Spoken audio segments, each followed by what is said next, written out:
ABC News contributor and former State Department official Steve Ganyard joins me now for more. So, Steve, accident or game of chicken here?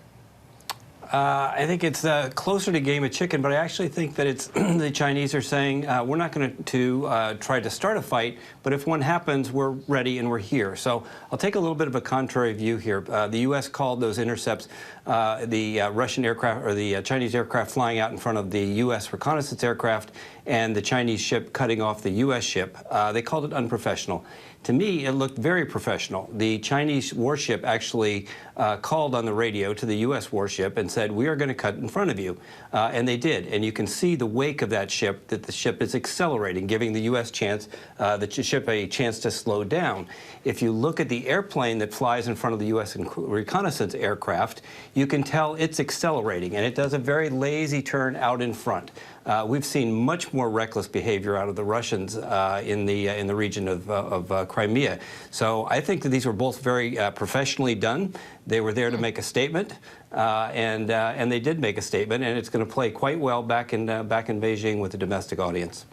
Yeah, it's all about optics, right? I mean, these are international waters, yet China says the U.S. warship shouldn't have been there in the first place. But U.S. warships are always on high alert, right, Steve? Especially in this region. And they conduct these routine checks aiming to prevent or even have to defeat, if they need to, any type of provocation.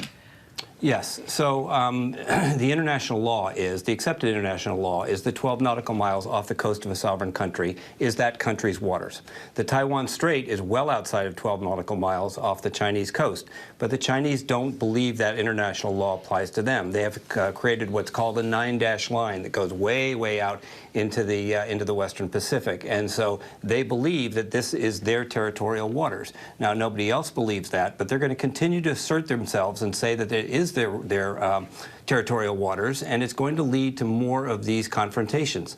How far they go is the real question here.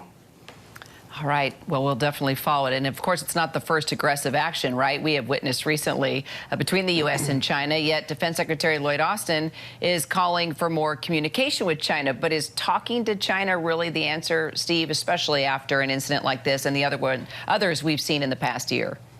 Yeah, so let's take the Chinese view to understand what they might be thinking. As you note, they've turned down Secretary Austin. They've turned down Secretary Blinken.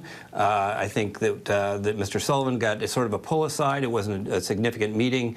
So the U.S. is trying very hard to get a meeting. But if you're China, you're saying, wait a minute, the U.S., you're trying to decouple your economy.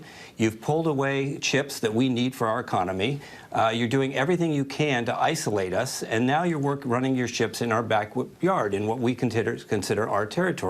So if you're China, you say, like, why should I talk to you, United States? I don't have anything to say to you because you're being very aggressive towards me.